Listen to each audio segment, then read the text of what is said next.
Hello everyone and welcome back to the New York Empoleon's Week 1 Team Builder of the CGT, the Champions of Galar tournament, which is deceptively named because it's a league, not a tournament, but that's okay. That's the name of the league, and we're just going to say CGT from now on because I don't want to explain that every time. Anyway, this is the first Team Builder, and I lied in my draft analysis. I said I would actually have this Team Builder, or the first battle done before that video went up, but we ended up getting pushed back a little bit, and over the weekend, I played in a Frisbee tournament, which was awesome, had a great time, also was shouting all weekend. So, my voice is totally shot. It's going to be shot in this Team Builder. It's also going to be shot in the actual battle itself. And my next battle is in 2 days, so it might be better by then and it might not. So you're just going to be dealing with the like raspier, slightly lower tone right now of my voice. That's just going to be how it is because that's kind of what I've got right now to work with. It's also late at night, the next night after. So the tournament was Saturday and Sunday, and it's Monday night, kind of late. I'm okay, like I'm not actually tired or anything, but I did accidentally brush my teeth at 6 p.m. this today because I had to go pee, and I walked into the bathroom and I brushed my teeth. And it was only halfway through brushing my teeth that I realized that was wrong. So I'm not sure how this one's gonna go, but we're gonna make it work. I'm excited. I had a whole team built before the weekend, and then I scrapped the whole thing, started from scratch, did a couple mocks, and we're using the new team. So, and actually nobody's seen the final draft of this team at the final items. Not anybody that I did mocks with, not anybody at all. So this is gonna be fun. I made some changes after the mocks that I'm gonna roll with, and we're just gonna, this is how week one's gonna be, guys. I mean, I'm doing my best here. I think this team actually has a lot of potential, but the day after an ultimate tournament is not the day I'm probably going to showcase how much potential this team has. But right off the bat, my opponent is Matt O'Shea, coach of the Montreal Milotics. And if you have never checked out his channel before, go check it out. Link is in the description below. I probably should have said that way earlier in this video, but I'm not re-recording for the 4th time. So his team is Dragapult, Scolipede, Kadabra, Moltres, Excadrill, Primarina, Lapras, Pangoro, Lurantis, Vikavolt, Porygon, and Gigalith. That is in speed order. And that team is Dragapult, Scolipede with Sand, with Primarina to back it up. Great momentum in like Vikavolt, Primarina. It's terrifying. It's absolutely horrifying team. Arguably one of the best in the league. I mean, I don't even think that's an argument. Like, that's just one of the best in the league, and it's terrifying to try to play against. So we are here this week, going to be trying to rock out with what we've got on our team to make it work.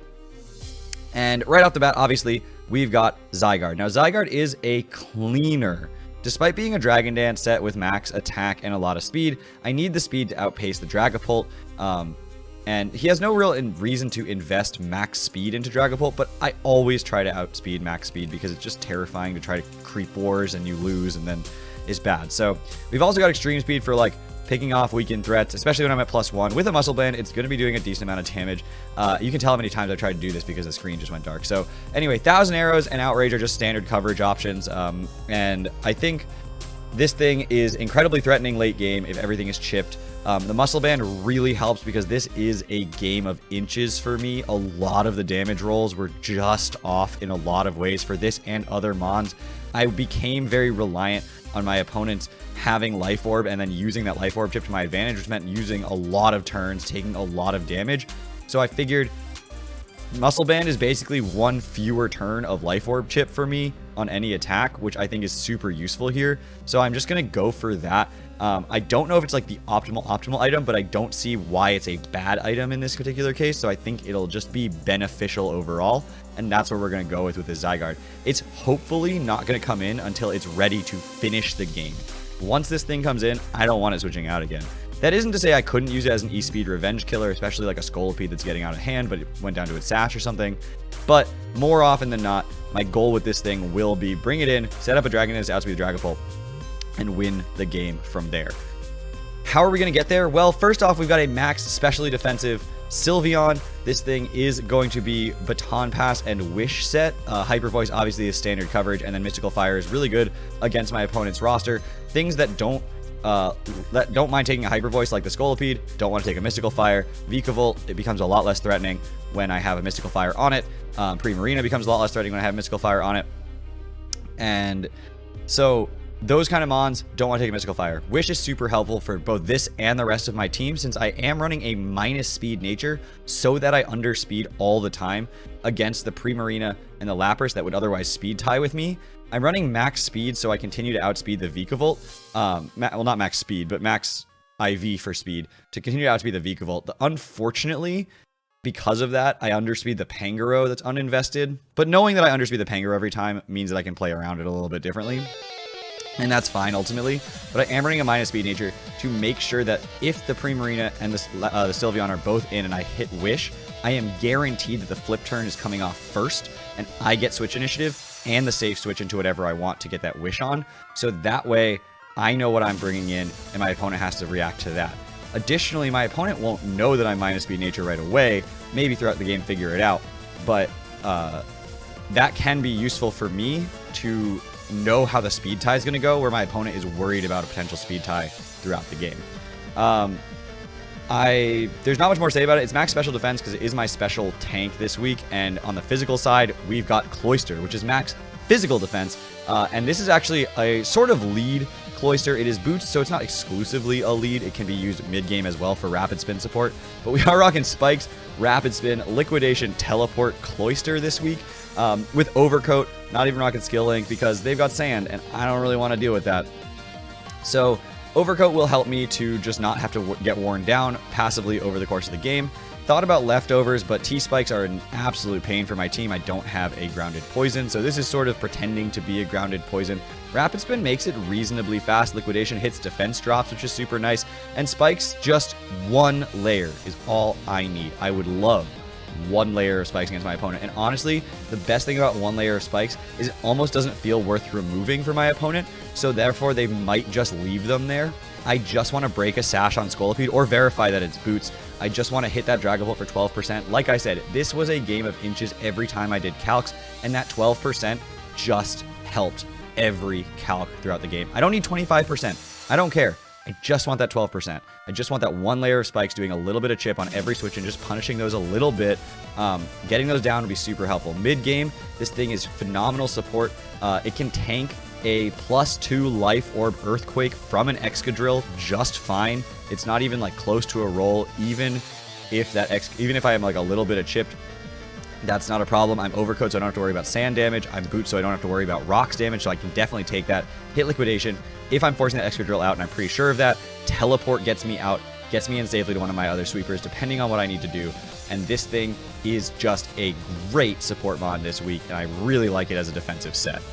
Next up is my Slowbro. So here's where the other side of the team's coming in, and I'm not actually running minus speed Sylveon as like a trick room set. I actually am running it to break the speed tie with Primarina, but and to go last specifically because I want my baton pass after the flip turn. But I'm also a trick room team, so it actually had sort of an additional benefit for me.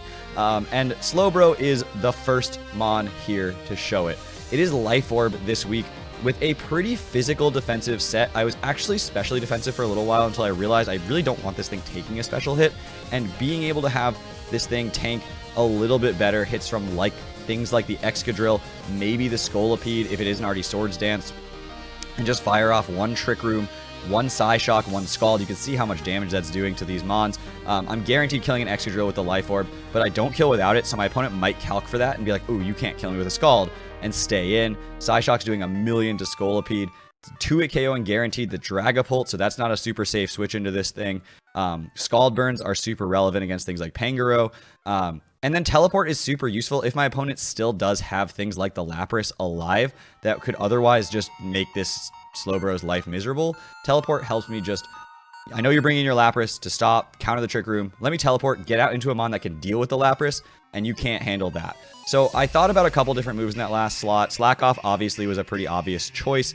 Nasty Plot came up as well, but I ultimately went with Teleport because I felt like the momentum was super useful, especially with Regenerator, and this thing, again, being the one to tank a nice physical hit, or like a U-turn, and then I get into my Sylveon safely instead of it having to tank some sort of big physical hit. So that's what this thing was doing. Next up, more Trick Room. We've got Stack Attacker this week, rocking out with the Rock Blast, Gyro Ball, and Body Press. This is a max max attack Adamant or Brave, but it is also max defense. And it is a defense boosting stack attacka for that body press, which is super spammable against my opponent. The things that don't take anything from body press, like the Primarina and Dragapult, certainly don't want to take a Gyro Ball.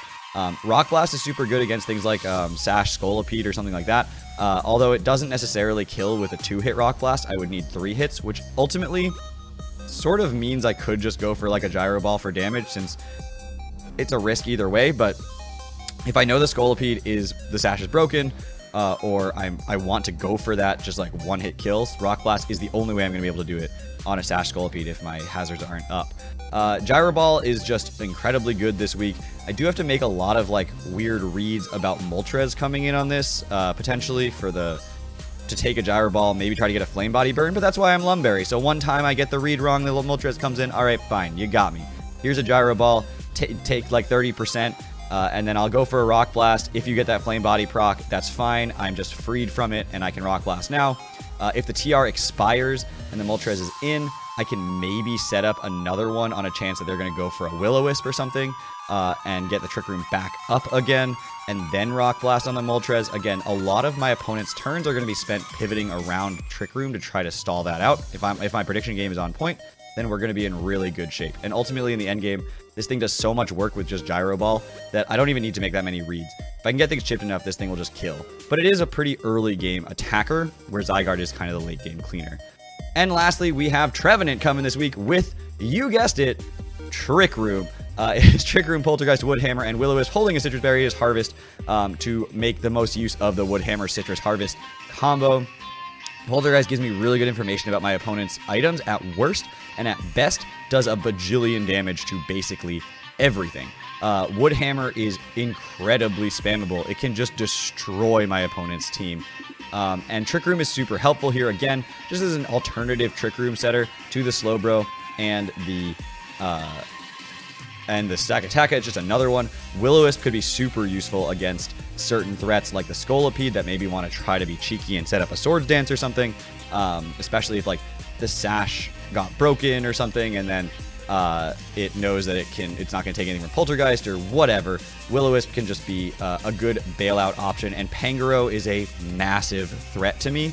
Burning that would be amazing. Now, of course, I do need Trick Room up in that event. I really thought about Colbur Berry on this thing to try to be able to burn that Pangoro or set up a Trick Room more reliably, but ultimately I decided to go with the Citrus Berry with the Woodhammer, because Woodhammer does so much damage that I was like, it's just worth it, you know? Like, Pangoro, I think, has to be Life Orb, not Banded, in order to actually have the most value, because if it's Banded and not taking Life Orb chip, I can play around it a lot easier, going into certain immunities to certain attacks.